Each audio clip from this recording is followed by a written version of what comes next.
Bonjour à toutes et tous, bienvenue. Nous reprenons nos rendez-vous quotidiens après une petite semaine de break pour les vacances de Pâques. Nous nous étions quittés dans nos rendez-vous Zoom Express avec les chroniques Confinement et culture du risque de Bruno Beneux et Fire Consulting avec quelques conseils pour éviter les incendies et accidents domestiques.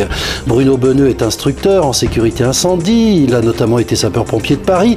Il était il y a quelques jours à La Roche-sur-Yon pour des formations dites SIAP 3 destinées aux sapeurs-pompiers volontaires de la région et aux personnes travaillant à la sécurité des établissements recevant du public, comme les centres commerciaux ou encore les festivals. Une formation incendie et assistance aux personnes. Bruno Beneux est avec Jean-Robert. J'ai près de moi Bruno. Bruno, bonjour. Bonjour Robert. Alors Bruno Beneux. Oui, c'est ça.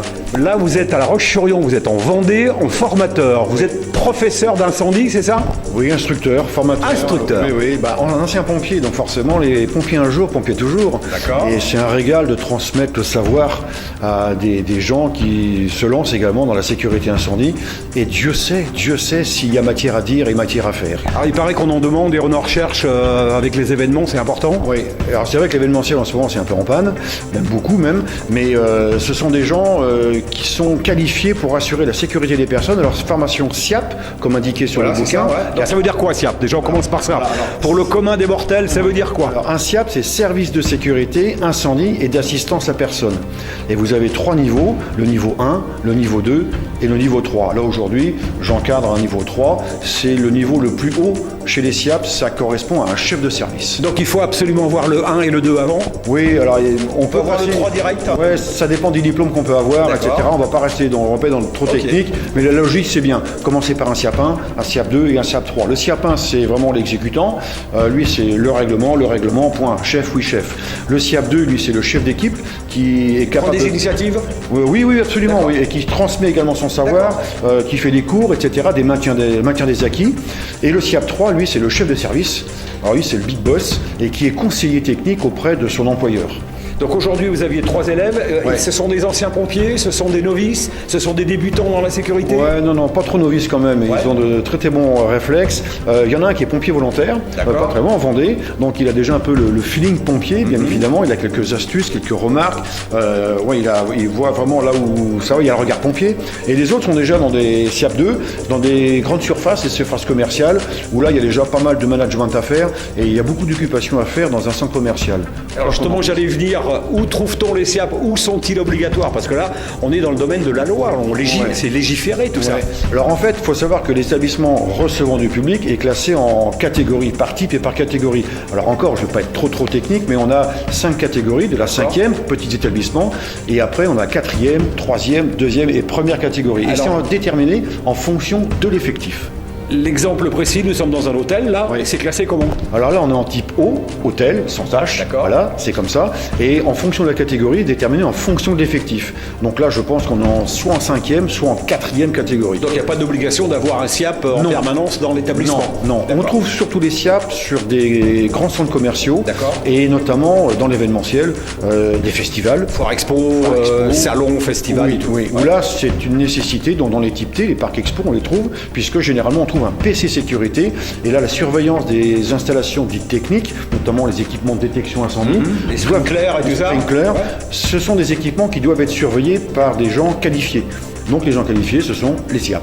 Donc ils sont indispensables. Une salle des fêtes, une petite commune de 2200 habitants, ça se passe comment? Est-ce qu'il y a des obligations? On fait une fête, on fait un spectacle, on met 200 personnes, il y a du monde sur scène, il y a du monde dans la salle, est-ce qu'il y a obligation? Alors ça, c'est une excellente question, parce que dans les TIPEL, l'arrêté de 2007 précise les services de sécurité incendie en fonction de différents spectacles.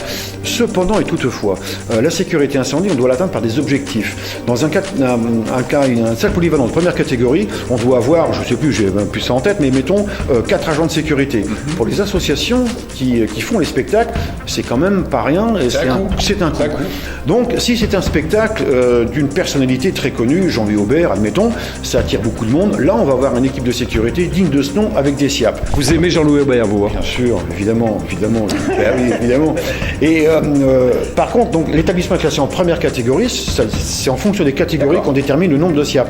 Par contre, une association qui fait un arbre de Noël avec une école maternelle dans le même établissement, mais qui se retrouve à une centaine de personnes, je ne pense pas que ce soit nécessaire d'avoir des agents de sécurité SIAP, mais on peut avoir des personnes désignées. Par contre, le Père Noël est quand même un personnage important. Évidemment, et là il faut le mettre en sécurité. Il faut le protéger. Tout à fait. Mais là, il y a des astuces, c'est marqué dans le règlement, c'est des petites phrases, mais qu'il faut interpréter. Et encore une fois, ça montre que la prévention, c'est de la logique. Donc on ne va pas demander beaucoup d'agents de sécurité pour des petites manifestations. Par contre, pour des grosses manifestations, c'est indispensable. Et dans les salles polyvalentes, les festivals, les spectacles, c'est obligatoire. Une formation SIAP comme celle que vous êtes en train de faire à La Roche-sur-Yon, c'est sur combien de temps? Alors celle-là, c'est 6 semaines pour les SIAP 3. Et c'est vous qui assurez les 6 semaines non, ou c'est en alternance avec des collègues? Non, parce qu'en fait, chacun est bon dans son domaine. Et le SIAP 3, c'est très copieux. On parle de budget, on parle de code du travail, on parle d'un peu d'installation classée, sécurité incendie.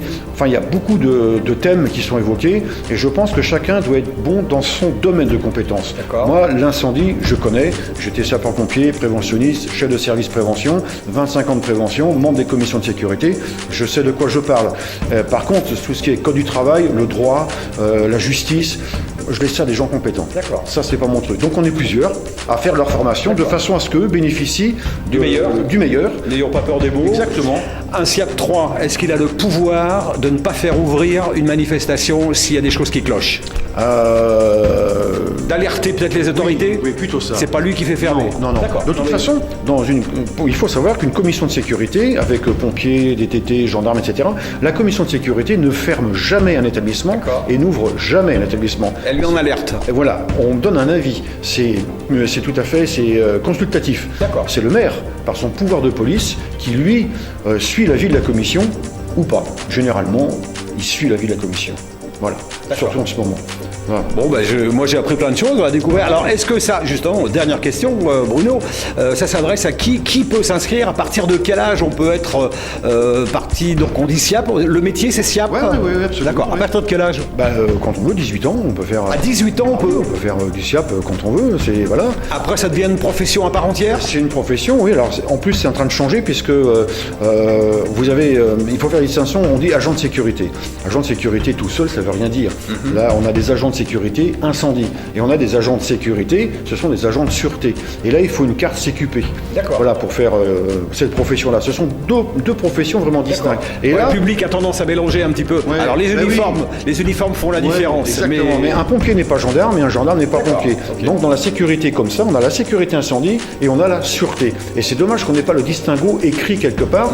Je pense que ça manque. Cependant et toutefois, l'agent de sécurité incendie est en train d'intégrer le CNAPS et d'avoir la délivrance d'une carte CQP. Donc tout ça va faire une reconnaissance du métier. Oui, absolument. Bon. Et ça va faire un réservoir de gens compétents qui peuvent faire les deux missions, aussi bien de la sûreté que de la sécurité incendie, mais peut-être pas en même temps.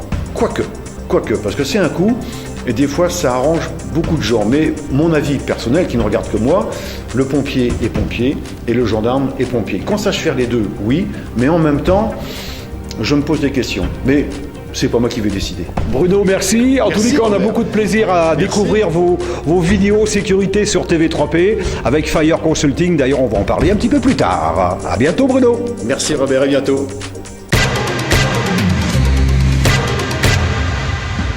Et demain, Zoom Express sur Fire Consulting, la structure montée par Bruno Beneux qui publie notamment ses vidéos confinement et culture du risque que vous avez pu voir sur notre antenne pour nous donner quelques conseils de sécurité domestique.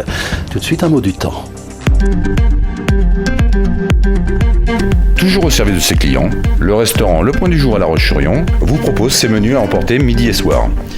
Des choix d'entrée, 2 plats chauds et desserts, chaque jour différents. Une cuisine maison avec des produits frais et locaux. Commande possible du lundi au vendredi, au moins 2 heures avant d'emporter. Le Point du Jour et son parking, route de Nantes à La Roche-sur-Yon, à 500 mètres du centre-ville.